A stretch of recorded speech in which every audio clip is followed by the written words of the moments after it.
घटाने वास्ते सरकार कोई ठोस उपराले करे। Thank you. ऑनरेबल मेंबर से असाउद्दीन ओवैसी। सर बहुत बहुत शुक्रिया मोहतरम कि आपने बोलने का मौका दिया। मैं मोदी सरकार से जानना चाहता हूं कि देश की माएँ आपसे सवाल कर रही हैं कि आपने उनके मासूम बच्चों को दूध और अंडे से क्यों महरूम करके रख दिया। देश का वो ट्रक ड्राइवर जो नौजवान है आपसे सवाल कर रहा है, उसकी आमदनी 2014 से नहीं बढ़ी मगर उसके खर्चे डबल हो गए। देश का वो प्लम्बर मोदी सरकार से सवाल कर रहा है कि वो 2 साल से बेरोजगार है, कोविड-19 से कर्जों में डूब चुका और एक गैस का सिलेंडर भी खरीद नहीं सकता। मोदी सरकार से देश की 50% आबादी जो नौजवानों की है वो उससे सवाल कर रही है कि हम 50% तो हैं मगर 28% बेरोजगार क्यों है, आपने हमारा मुकद्दर बेरोजगार क्यों बनाकर रख दिया। वो आज देश के आंगनवाड़ी वर्कर मोदी सरकार से सवाल कर रहे हैं कि हम 4,500 रुपये महाना में कैसे जिंदगी गुजारेंगे और साथ ही साथ हमको कहा जाता है कि हम फ्रंटलाइन वर्कर बनकर रहें।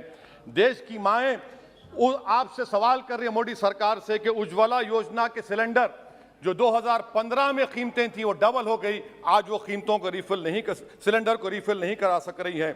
सर वो आज गरीब घरों की महिलाएं देश के प्रधानमंत्री से सवाल कर रही हैं कि जो कॉस्ट ऑफ बेसिक ग्रोसरीज था वो 68% इजाफा क्यों हो गया, मोदी सरकार को उसकी खबर है या नहीं।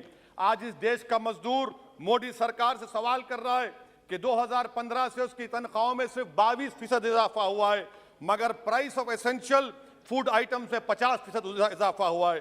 सर देश का गरीब जो आज भूखा सो रहा है वो देश के प्रधानमंत्री मोदी से पूछ रहा है कि मैं रात में और मेरे बच्चे भूखे सोते हैं मगर देश में 215 बिलियनर पैदा हो गए, कब तक गरीब का पैसा बिलियनर को जाएगा, वो गरीब मोदी सरकार से सवाल कर रहा है। देश का नौजवान मोदी सरकार से सवाल कर रहा है कि मैं खेतों में काम कर रहा हूं, मेरी तनख्वाह में इजाफा नहीं होता और मेरी उसमें इजाफा होता है। PLFS सर्वे कहता है कि 42% से आज 45.6% नौजवान खेतों में काम कर रहे हैं। क्या मोदी सरकार जानती है कि नरेगा में फाइनेंशियल ईयर 22 में 8 महीने में 90 मिलियन लोग काम कर रहे हैं। क्या यह इकोनॉमी अच्छी है या इकोनॉमी की बर्बादी को बताता है। क्यों आपने अब तक 15 रियासतों को 4,700 करोड़ रुपये बकाया नहीं दिया मनरेगा। सर वहीं पर एक फौजी टूटे दिल के साथ देश के प्रधानमंत्री से पूछ रहा है कि आखिर आपने 8 साल में देश की इकोनॉमी को बर्बाद कर दिया, इसीलिए आपने अग्निवीर को लाया। आज वो सिपाही का दिल टूटा हुआ है जिसने अपनी जवानी चीन और पाकिस्तान के फौजों के खिलाफ आंखें डालकर खड़ा हुआ था। आपने इकोनॉमी को बर्बाद कर दिया और अग्निवीर देश के नौजवानों को मुकद्दर बनाकर देश की सुरक्षा से आपने खिलवाड़ किया है। देश के मासूम बच्चे जो स्कूल को जाते हैं देश के प्रधानमंत्री से पूछ रहे हैं कि प्रधानमंत्री जी आपने हमारे किताबों पर पेंसिल पर पेन पर 18% GST क्यों लगा दिया। सर देश के इकोनॉमिक एक्सपर्ट्स प्रधानमंत्री से पूछ रहे हैं कि हमने कानून बनाया कि कंज्यूमर प्राइस इंडेक्स 2 और 6% के दरमियान होगा, आखिर क्यों वो 7% हो गया।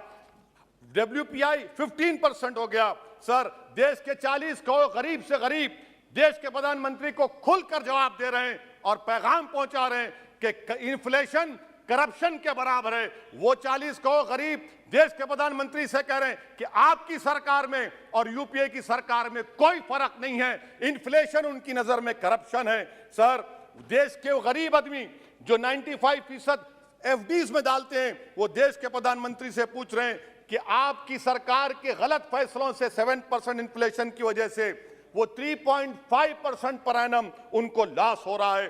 सर वहीं पर देश के गरीब प्रधानमंत्री से पूछ रहे हैं कि हम आपकी गलत पॉलिसियों की वजह से आटा, बिस्किट, टूथपेस्ट कम खरीद रहे हैं।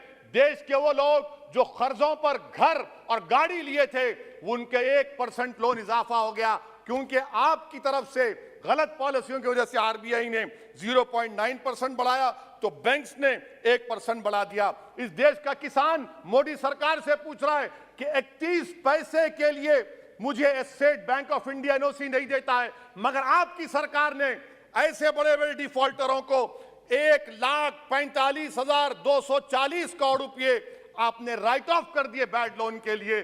देश का गरीब देश के सर आई एम कंक्लूडिंग देश का गरीब देश के प्रधानमंत्री से पूछ रहा है कि आखिर वो कौन सा बड़ा सरमायादार है जिसका नाम ए से शुरू होता है, 14,000 करोड़ दिया जाता है, 12,000 करोड़ दिया जाता है, एनपीए होता है। ये कब तक ये स्कैम होगा? देश को आप बेवकूफ बनाते रहेंगे।